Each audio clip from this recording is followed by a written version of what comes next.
Humans Don't Make Good Familiars, Book 3, Chapter 23. Suma's Point of View. Another mission inside enemy control territory, I thought, perched and watching the horizon as the sun moved behind the Yggdrasil tree, causing its green and orange leaves to shimmer like a sunset. Hopefully not like the last. Suma? Jake said through our private connection. Squad here at the base of the castle. Ready to go? Yes, I answered and flew down to meet them, all the while wondering how Rue had handled Odin's passing in the past week and a half. Would she be there? Spotting Jake and landing on the perch in his armor, I got my answer after looking around. I saw Captain Gagolus, Lieutenant Datahue, and 9, but Rue was nowhere to be seen. However, there were 2 new faces. Perched on a black serpent was Lorik Isbala, and one other Niama I did not recognize. Lady Suma? Lorik said curtly. So Lorik, I asked, surprised to see him again. And you here joined the Drakes, just as Jake and I had, but not once in all our training had we encountered him. Well, it seems, as is your familiar. Hey, Lorik. Jake said hesitantly. He and Lorik had never gotten along, and neither had we. How you been? Well, Lorik said flatly. Shall we take our leave and begin the mission? Indeed. The team has already been briefed on the mission, and each moment we stay here, our objective grows further away. Captain Gagolus said. We can make proper introductions while we travel. 3rd Squadron, get into tunnel formation. One by one, we all followed after the captain as he took the lead. Flying into the sky, our formation was single file. Captain in the lead, then the lieutenant, followed by Suma 9, Lorik 14, which was the designation of the newest team member, and finally Jake, who was riding chariot. The reason we travelled like this was to increase our speed as much as possible. The one in first position, in this case our captain, was to cast and maintain a wind spell that created a tube of air that would push all turbulence aside, while also creating enough lift and directional winds to pull anyone inside forward faster than most could fly. Since Ágoston was so far away from the coast, every moment counted. Jake was the only one outside the wind tunnel as we travelled, since he was too large to fit into it. But he kept up with us by using fire magic to create what he called a jet stream for himself. Apparently, it was already similar to what the ruins on Chariot did, but more effective. Due to the wind tunnel's excessive noise, Lieutenant Datahue cast a mind magic spell that allowed us to communicate. It was Jake who used it first. I know we're already in the middle of a mission, but I guess I just wanted to properly introduce myself. You said your name was 14. Mine's Sentinel. Ah, yes, Sentinel. It's a pleasure. Though I have no name. My current number is 14. I was transferred to your squad just a few days ago. Lorik and 14 are Odin's and Rue's replacements, Lieutenant Datahue said. Does this mean Rue is leaving the Drakes? I asked. No, she is on modified assignment. Until further notice, she will remain on guard duty at base. It was by her own request, Datahue said. She took Odin's loss hard, really hard. 9 said. 14 was sent to fill Odin's role, and Lorik volunteered to fill Rue's for this mission, Datahue said to my surprise. Narek, you volunteered to be in the same squad as me. Really? Jake asked, rather tactlessly and equally surprised, though I could not blame him. The last time we spoke to Lorik Isbala, he effectively called Jake a monster, best used for war. You're not still worried I'm a danger to the country, are you? Without looking back at anyone, Lorik responded. No, after reading the reports and having the events explained to me firsthand, I believe that you are neither a danger to the Drakes nor a hindrance. My reasons for joining these missions are personal. Reasons that I expect you will not allow to interfere with the mission, Lieutenant Datahue said sternly. Never, Lieutenant. The mission comes first. So, 14, how did you get that designation? Jake asked. Probably the same way I got the number 9. He was the 14th named as Niema to join the Drakes this year, and the number was available. Quite so. My skills of post-battle and support spells allowed me to join, and I was placed on 17 squad until recently. Why'd you leave? Jake asked. 17 Squadron was dissolved after a mission gone wrong, and all remaining members were reassigned. If I may ask, how many survivors? 9 asked. 2. The captain said, finally interjecting. There's Sergeant and 14. Now, let the singing dive. I need to focus on maintaining the spell. Keep all non-essential communications to a minimum until we arrive at the Sea Flyer. We flew for hours in silence, except for the sounds of the winds roaring just a wingspan away. Going so fast, just touching it could break bones and rip out feathers. Just as the sun began to set in the distance, Jake said something strange. I think I smell the ocean. We must be getting near our transport. The captain said. Keep an eye out. We should be able to see it soon. Captain, there it is, forward left and under the sun, just above the horizon. 9 announced. The captain readjusted our formation, and soon we were landing on the shore by the ocean. A dockyard? Jake asked aloud, now that we did not need the wind tunnel anymore. Indeed. I shall go and speak with the dockmaster. They will know which sea flyer will be our transport. Wait here. Captain Gigola said. These are sea flyers, then? 14 asked. We all examined them. They were colossal things. There was no stone anywhere in them that I could see, despite their large size. Rather, they were made entirely of wood, with large swaths of fabric strapped to and hanging from a set of what appeared to be comically large perches.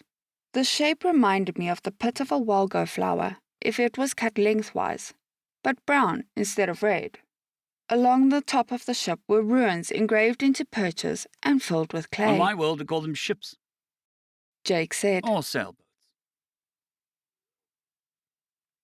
Jake's point of view. Of course, we would hit a storm less than an hour after setting sail.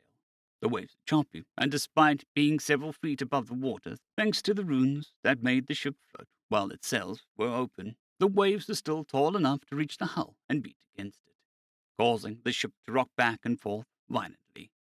I clung onto one of the many bird box-like structures scattered around the deck, because not 1 inch of the ship had railing. And below deck was where the cargo was haphazardly stored. All the Nihama were lying in their boxes, looking more green than blue, but I doubt I looked any better. Not a drop of rain made it to the deck, at least, thanks to the runes carved into the sails, which created a sort of bubble of fresh air around us. For that, I was very thankful, because I doubt I would have been able to hold on if everything was wet. That deflection did result in a sort of thin film of water flowing around the ship, like a pane of wet glass surrounding us. Suddenly, I was reminded of one of Zachariah's memories, when he also travelled on a ship after Danger lashed out and lost his name. Jake, are you okay? Suma asked. Hers was a box that I was clinging on to. She was just above me. No, I said. Neither am I. Suma, on the way back, can you just summon me once you arrive? Because I'm never doing this again.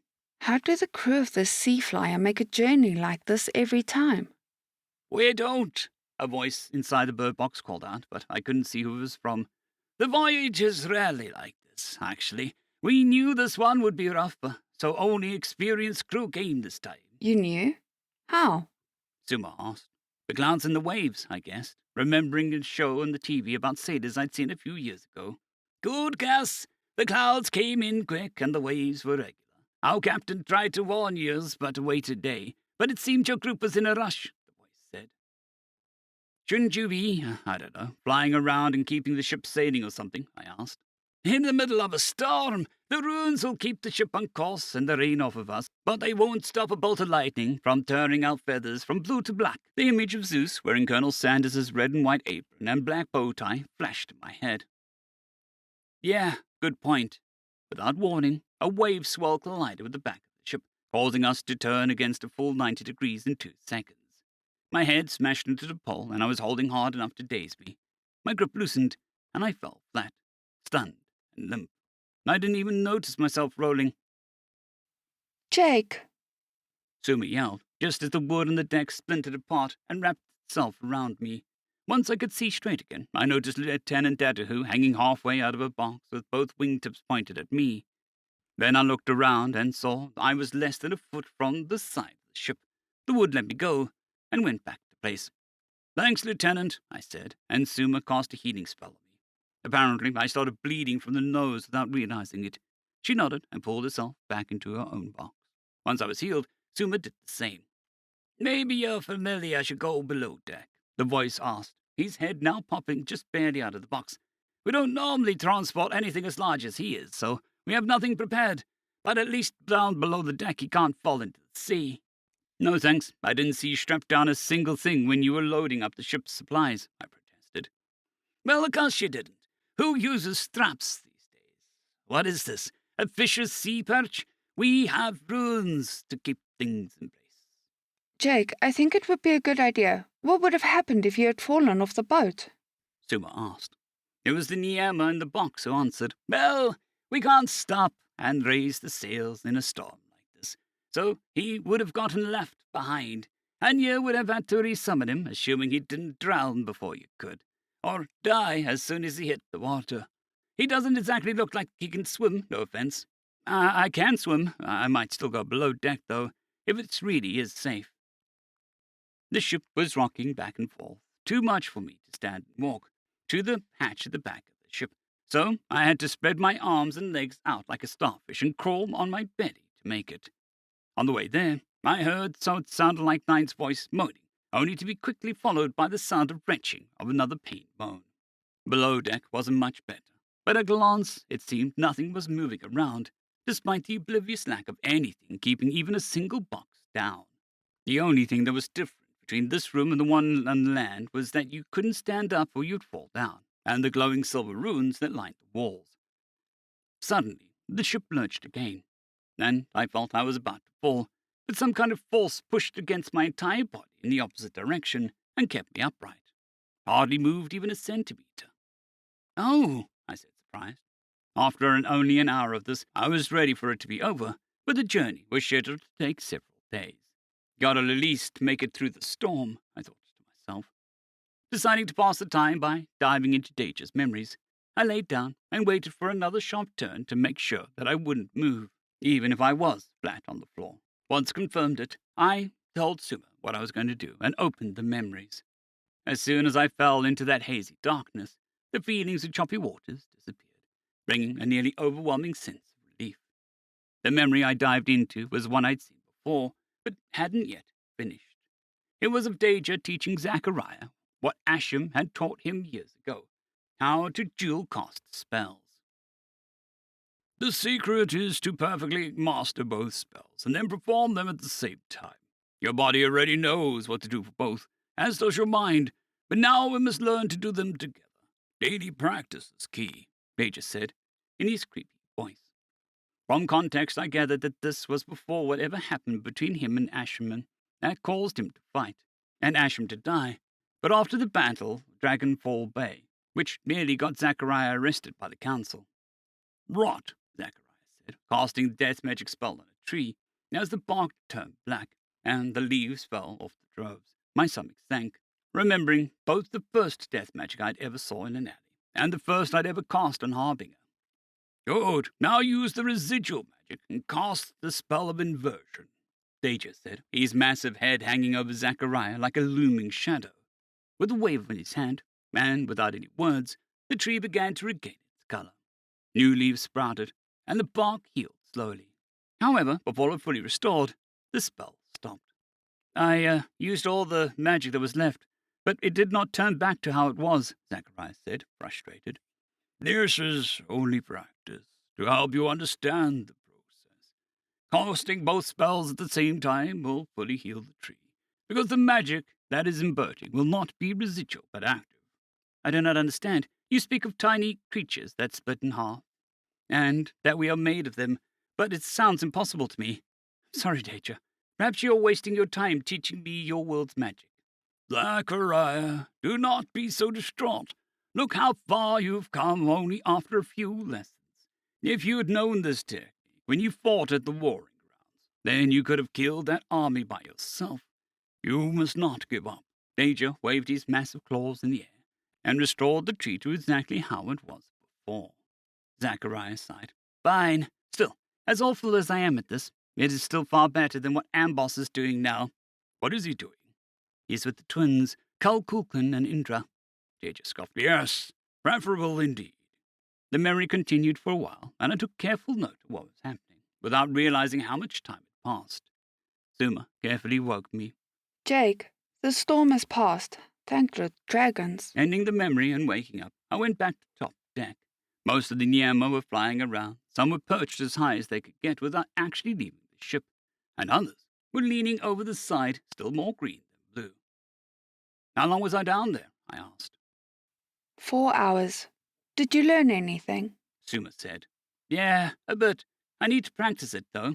Well, you have the next few days, and a whole ocean as a target. Thankfully, the Queen gave me a special permission to practice death magic. Now I need a target. What spell are you going to cast? Well, going by what Zachariah and he were doing, I think the rot spell inverts to healing magic. So you need something that can rot. Yeah. Just be careful not to accidentally sink the boat. End of story.